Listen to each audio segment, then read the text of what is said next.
Television. Hello, this is Veterans News, a production of the United Veterans Organization of Nassau County. My name is Ed Allman.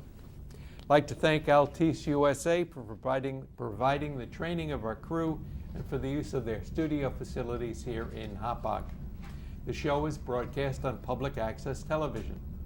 You can also catch Veterans News on YouTube. Just go to Veterans News UVO. I'd like to say hello to our viewers in both Nassau and Suffolk County. I'd also like to thank Sabrina Lacey, former commander of the Suffolk County DFW. Thank you. Hello, Sabrina. Hi, Ed. Okay, I'd also like to thank our crew on camera 1, Pat Galino, on camera 2, Dean Santiago, on camera 3, Dean is taking a little, anyway, good for Dean. Airplane ride. Donald Caulfield is on camera 2. Our audio director is Loretta DeBrino. Beverly Allman is our video director, and Robert Lane is our director. Also, Pat Galino is our floor manager and production expert. By the way, if you'd like to ask me any questions or make a comments, please go to veteransnewsuvo@gmail.com. Our guests today are Fred DiFabio, President, and Bill Stratemeier, the Treasurer, both of the Long Island Air Force Association. We'll talk to our guest in a few minutes, but first let us remember some of the veterans who died recently. John Mahoney of Valley Stream was both a World War II and a Korean War veteran, and he once flew Marine One for President Johnson. He was a Navy veteran. Edward Langstaff of Kings Park was an Army veteran from 1954 to 59. Guy Frost of East Hampton served as an aircraft controller in the Air Force from 1954 to 58. Edward Fabian of North Babylon served in the Army for 32 years, including 3 years in the combat zone. Sherwood Luck of Levittown served with the Tank Division at the Battle of the Bulge and even served in the Army Air Corps. Joseph Hanna of Bohemia served in the Pacific Theater from 1940 to 45, and he served with the Army Air Corps. Victor Alfieri of East Meadow was a veteran of the Navy during World War II. Frank Calanizero of East Meadow served as a first lieutenant during the Korean War with the 3rd Armored Division. John Hughes of Central Islip served for 20 years as a Navy corpsman and was a World War II veteran. Steve Imbruglia of Holbrook was an Army veteran who fought through Normandy and the Battle of the Bulge. Thomas Gilmartin of Levittown was a Navy veteran of the Korean War. John Rizzo of Woodmere was an Army veteran of the Korean War. Henry Bamberger of Mineola was an Army veteran during World War II. And lastly, Donald Hanlon of Patchogue served in World War II aboard the USS Texas, both in World War II and in the Korean War. If you know a veteran who died recently and you'd like to hear their name mentioned on the show, email me, please, at veteransnewsuvo@gmail.com. That's the end of the news for now. Now it's time for our guests. Bill, welcome aboard. Thank you. Fred, Glad to be welcome here. aboard. Thank you. You're both members of the Air Force Association of Long Island. That's great. Tell me, what did you do in the war? You're young enough. You served in Vietnam. Yes. Well, I went to pilot training out of college, and I was a co-pilot when I first flew into Vietnam. I flew C-141s, which is a large jet engine, high-wing cargo aircraft. I was stationed in McGuire Air Force Base, and this was in 1972 when I started flying into Vietnam. We would stage out of Japan, Yokota, or typically out of Clark in the Philippines, and we would channel cargo into Vietnam, and also into Thailand. We would bring in supplies, jeeps, bullets, bombs, commissary supplies, rations, mail, anything like that. And we would fly back out. When we'd head back to the States, we would always have, I always remember this, 36 flag-draped coffins on board the aircraft. That was our cargo outbound. Right. And our ultimate destination was to go through Travis Air Force Base, which was the mortuary affairs facility on the West Coast, on the way back to McGuire. So you delivered to Vietnam? Yes. Guns, ammunition, Exactly. trucks? Yep. Tanks, jeeps, anything that would fit in the airplane. Sure. Okay. It was, All that stuff that I used all the time, Yes. you would bring it over. We did. Right. And then you brought back to Japan? Or- Yes. Typically. Right. Or the Philippines. Yeah, and you we would bring back the coffins of the Yes. men who died? Exactly. Yes. And we either go through Hawaii on the way back, or we couldn't go nonstop. Go through Anchorage in Alaska, or the southern route, and go through Travis Air Force Base to offload that precious cargo. Yeah. Right. Yeah. Okay. So that was my involvement in Vietnam, was flying in and out. And I guess I was a co-pilot that whole time, my tenure there, and flying into Vietnam. You were and seeing what co-pilot flew. at the time? Co-pilot at the time, yeah. I was a brand new second balloon, then first balloon, first Second lieutenant. lieutenant. Yeah. You yeah. started to fly as a Yeah. second lieutenant. The Air Force makes a man out of you, you know. Yeah. I was a first lieutenant flying a 350,000-pound aircraft all over the world as the aircraft commander now, and carrying nuclear weapons all over You the were world. about 23 years old? Yes, I was 23. Wow. Wow. A lot of responsibility, you know, just out of college, 2 years, and you grow up fast in the military. Right. Bill, what And, college did you go to? Duquesne University in Pittsburgh. I took ROTC for 4 years. I remember being egged by the long-haired hippie types. Right. They'd be hiding behind the bushes once a week. We had to go out and practice our marching skills, wearing our blue uniform. And they'd be waiting for us, you know, and then they would bombard us with these raw eggs. You know, it was a confusing time for me. Who wanted peace more than those who were going to go into the Yeah. military, Right. you know? Because it was such a, you know, Vietnam was such a bad, unpopular war, and there was no public sentiment for it. The public hated our involvement, and it was tough being in the military back then, Right. as we all know. What were your concerns with your parents when you told them that's what you wanted to do?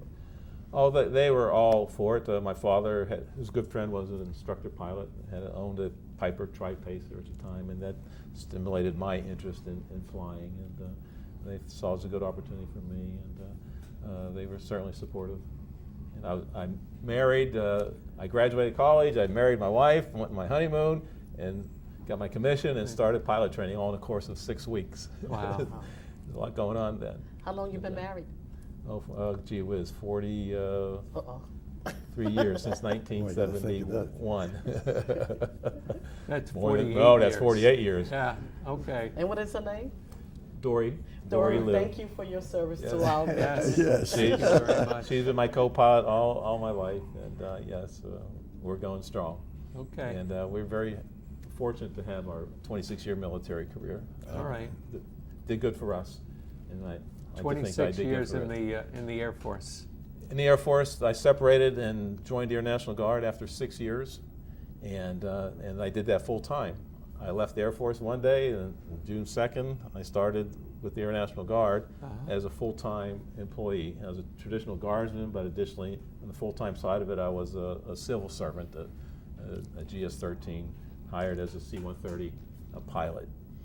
And I loved that. I flew rescue C-130s for 20 years in the Air National Guard here on Long Island, West Hampton Beach. 106? Yeah, 106. So you're 106 alumni. I am. I Yes. retired as the vice wing commander. Oh. My wife was from Long Island, so it was. I didn't even know the Guard unit existed out here on Long Island. We were at McGuire Air Force Base, thinking about what am I going to do after the Air Force, and go out there, find out they had a unit, go out there, and they hired Yeah. me full time. You My mentioned wife was delighted because it was close to home. She's from Babylon. You mentioned McGuire Air Force Base. Where was Yes. that? Where is that? New Jersey, Wrightstown, New Jersey, New Jersey. outside Trenton. You know, I used to fly with Elvis Presley's father-in-law, Priscilla's father. Really? I was a captain in command of the airplane, and he was lieutenant colonel, navigator on the airplane, and he was quite the character. Boyer was his name, I believe, Lieutenant Colonel Boyer. We would fly around the world. I mean, we would go to Ethiopia, Yemen. We used to fly when the Shah was in power to Tehran all the time, Pakistan, Ethiopia, Turkey, you name it, and would fly with this guy. And he was a character. He would load the airplane up coming back. I mean, with all of these Persian rugs and samovars and hibachi pots. Oh yeah, he'd have a business going on, and we would go through customs after every flight. When you got back from LaGuardia, you had to clear customs, and they would give him a high sign like this, you know. And I don't know what he was doing, but he probably had a business somewhere. Wow. But he would tell stories how Elvis would buy him a Cadillac for his birthday or whatever. You know, he was quite the character. Not the most proficient navigator in the world. Back then, we had to have navigators. We didn't have GPS and things like that. We just had a Loran, and then we depend on a sextant to shoot the stars or the sun. Right. And they get lines of position. So a good navigator, his little triangle on the map would be, you know, you're somewhere in that triangle. That's where you knew you were. His triangles were like this large. He wasn't the most proficient navigator we had, but he was quite the character. I remember being a lieutenant, thinking I'm all grown up now. Now that I look back, 23 years old was still quite a young man. Quite, exactly. Quite young. You know, I used to fly into Tehran a couple times a month when the Shah was in power. Back when they were our friends. Right. You know, and I have a lot of trinkets at home from them that I cherish. You know, but now they're our number one of our bigger enemies. You know. So how things change. Yeah. Okay, Fred, tell me about you. Well, Bill was at the back end of Vietnam, right, and that's what makes us kind of unique. I was at the early, actually there in 1962, May. Most people 62. Most people don't have any recognition of anything going on in Vietnam and Southeast Asia during that time, but there was a big war going on in Laos at the time, and we had 5th Special Forces, had hamlets scattered out all through Laos, and they were being routed out as the Pathet Lao and the NVA were taking over the country of Laos. And they were moving south into Thailand.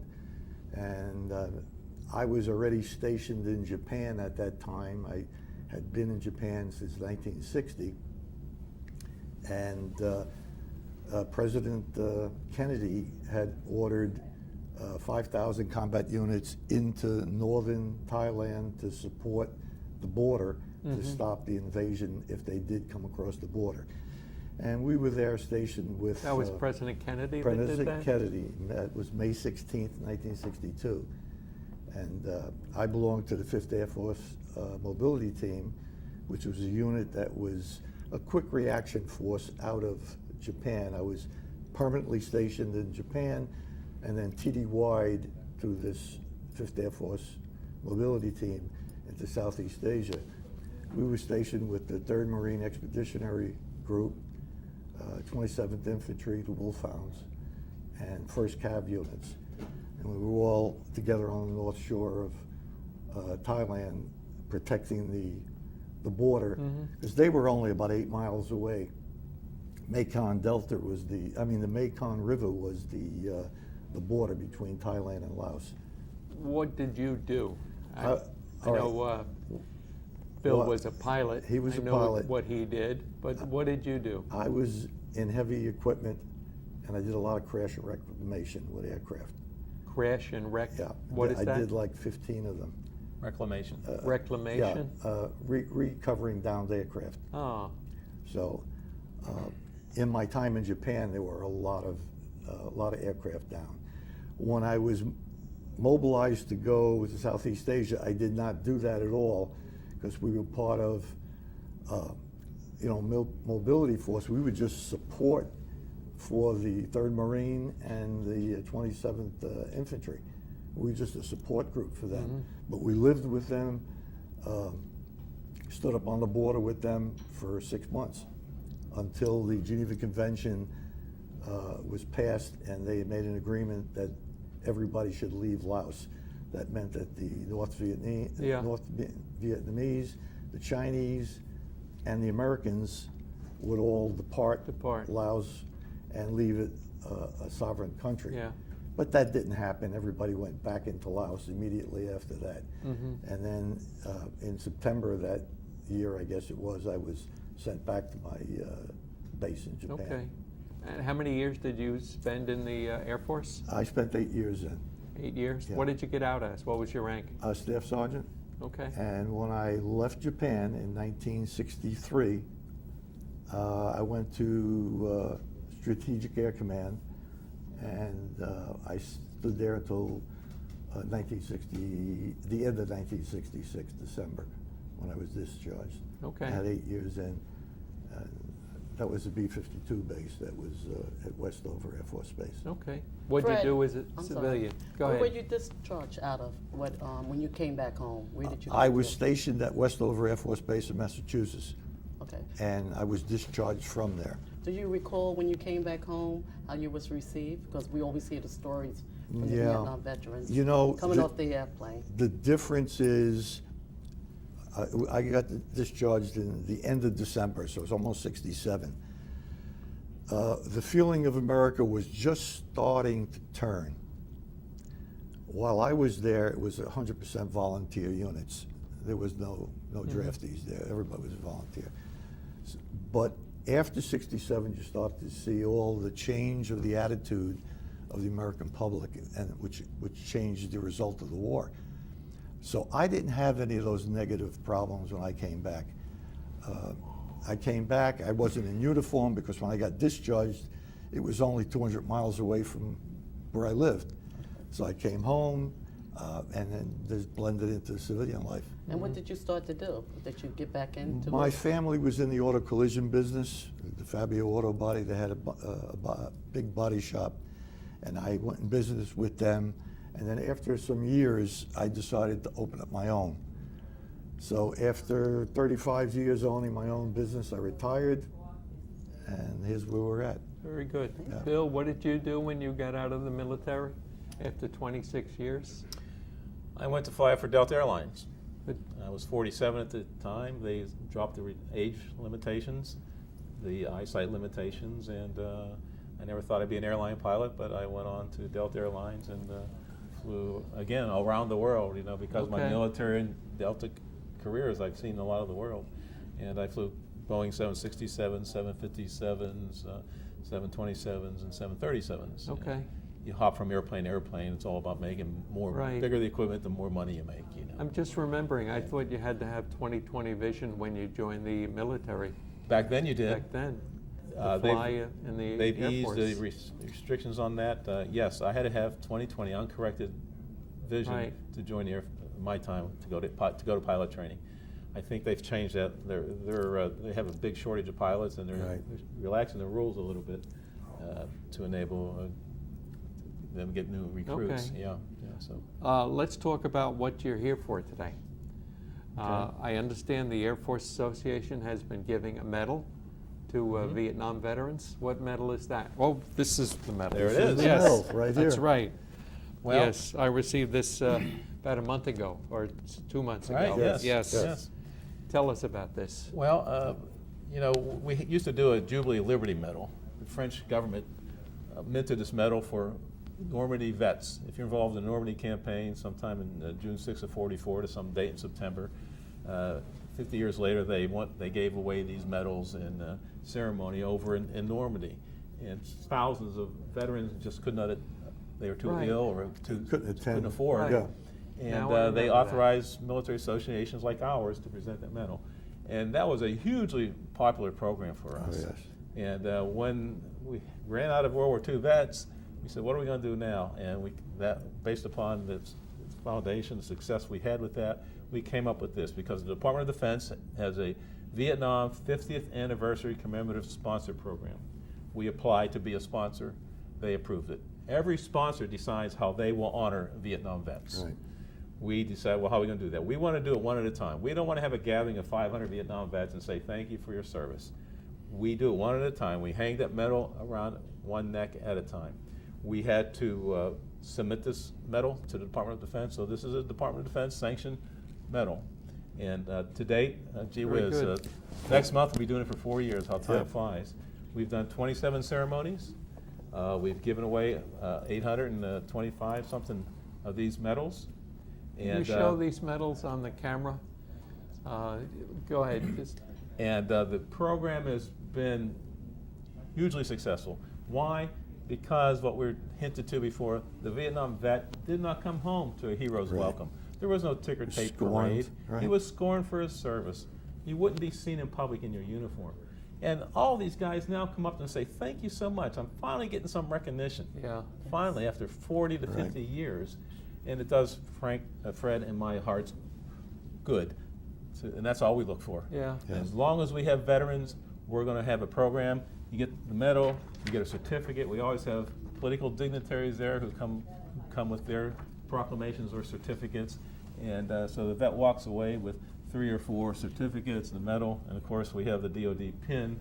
That most sponsors is what they do. They'll get 300 or 400 vets together in a room and they'll give them this Right. pin.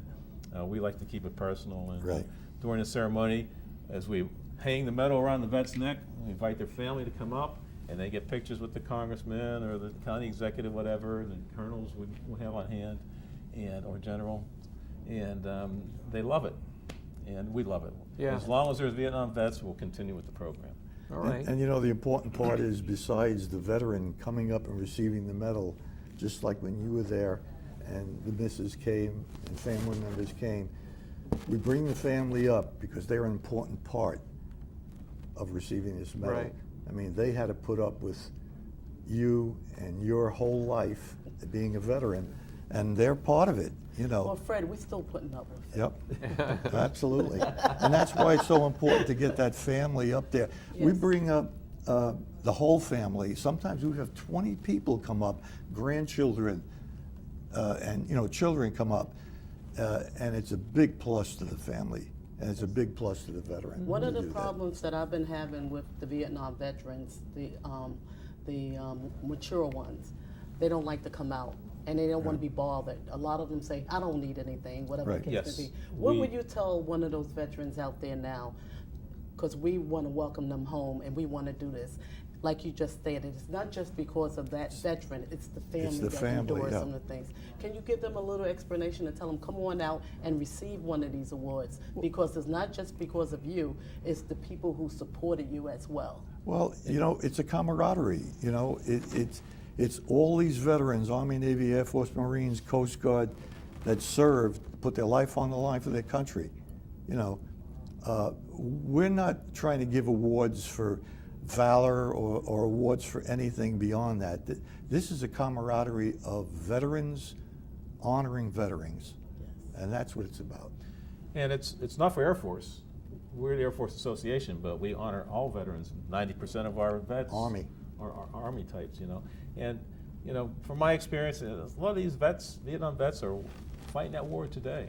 Oh, yeah. Issues with PTSD, issues with, now the newest thing is liver flukes, but Agent Orange, cancers and COPD, and all, and you know, and they all have a different perspective of their experiences. We probably had 60 applicants, vets who turned their 214 to us with our hard copy of our application, and Fred calls them up to come and receive the medal, and they said, I I changed don't my want to be mind. bothered. Really? Each Yeah. Vietnam vet has his own story, Right. and just, you know, have their own reasons for not wanting to come Right. and get it. And we don't want to impose on them. If that's their will, then we respect that. We Right. respect that, you know. Absolutely. How many of these medals have you given out? Over about 820. I think we hit 820 just on this last event 820. we did, because we did 26 last weekend. And you're booked until November? We are, We're the whole booked for year this so year. far is booked solid. But in honesty, you know, we, like I said earlier, we plucked all the low-lying fruit, and so we're looking for vets. Okay. We reach out to the VFWs and whatnot, and Right. you know, we go to VA Northport Hospital and we hand out applications. We corner the guys as they come through the front door. You know, it's an education. It's an education you know, Right. that Yeah. we exist, that we have this program problem. How does You know. somebody get the medal? Well, they go to our website, liafa.org, LIAFA. Yes. .org, yes. Click on the veterans link there, and you can download the application. You email the application to us with a keystroke, and then you follow up by sending us 214. That's not an email address that you have. It's No, a that's No, a it is. website. At the but there's an website, email you fill out connected. the application, and it goes Right. to a Gmail account. We have a Gmail account connected to it. Okay. So that when they actually fill out these 6 lines, Right. when they're done doing it, which takes 2 minutes, they just press the submit button, and that comes directly into us. Yes. But if we have some of those veterans that are out there that run organizations like myself, can we have a place where we can help them fill out that application and bring it and have it forward to you, and have you come down and present it to them? I have the same question. Suppose that a veteran doesn't have a computer. Right. Can he call somebody? If they Oh, call absolutely. us, or if they call my number, what I've done, in fact, I sent 2 in the mail today, had 2 veterans said they don't have computers, gave me their address, I put a hard copy in the mail and I mailed it to them. Very good. We have Still paper do copies paper. of the Yeah, application. still do and- paper, yeah. Still do And we have paper. contact information. They can call us up. Yeah. If they say, I don't, I if they don't have a have- computer, they may not be at our website. I have situations where people have sent me the DD-214s, and for some reason could not send me an application. I call them, I'll do it over the phone, I'll fill out the application for them. Right. I have blanks, I'll fill out the application, because it's just general information, we're not looking for anything personal information. So I could do that, and that saves him time, saves me time, and I can put that package together that's ready to go for a ceremony. The thing is, though, we have to do it through our scheduled ceremonies, because it's believe it or not, you've been to our ceremonies Sure. more than once. It probably takes 100 people to put this program on. You don't see it, No. but there's 25 people from the United States, U.S. Coast Guard Coast Band. Guard Auxiliary Band. That's right. There's the Patriot Riders, there's the Color Guards, there's the American Riders. All those groups, the Civil Air Patrol, who participate that day to make this event work. But it is. Plus the venue, wherever we're at, we need all of their help. What are the venues? Where do you give out the medals? We've done it in a variety of places, the Cradle of Aviation, the American Air Power Museum, the American Armament Museum, Riverhead High School, Veterans Home. Veterans Homes, we've done them.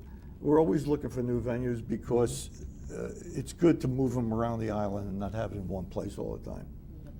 And I want to say to our viewers out there, I'm honored to be sitting here next to 3 Vietnam veterans. And these are the ones who are making and paving the way for us to do what we have to do. I want to commend you and welcome all 3 of you home. Thank you. Thank you. Well, it's important, and what we also do is keep educating all generations of Americans. We always encourage the vets Young to bring people. their grandchildren and their children and whatnot. We can't let Americans forget the treasure, the bloodshed, the contributions, the pain and anguish Right. to protect our country. And our Pearl Harbor is another thing we do. Yeah, what is the Pearl Harbor about? Pearl Harbor is about tradition. Joe Hudresco was a medic in the Navy at Pearl Harbor during the attack and was credited with saving hundreds of lives in the aftermath. And in 1970, he started the dropping of the roses tradition. He would fly his own aircraft with 1 rose for every anniversary year since the Right. attack, fly to New York Harbor, drop them over the Statue of Liberty. And when is that? And When do you do December that? December 7th. December 7th. Always December 7th. It's cold during Okay. that period, Yes. isn't it? All right. And it- 84 he died, and then we picked it up from there. So we're perpetuating that ceremony. And again, it's all about reminding All right. generations of Americans. We're out of time. Thank you, Bill. Thank you, Fred. Thank you, Doc. Sonia. Sabrina. Sabrina. I Sabrina. said And that. before we leave, Ed, I want to thank all the women for Women History Month, and I want to thank your wife for being able to do this for all those years. And thank you. Okay. The Alzheimer Foundation of America is having a Veterans Community Fair. A memory screening, hearing loss, and blood pressure test, 9:30 to 1 p.m. at the Huntington Hilton in Melville. It's on April 12th, so if you see this show before April 12th, you're in. If you see it after April 12th, you're out. Okay. Thank you very much. You guys.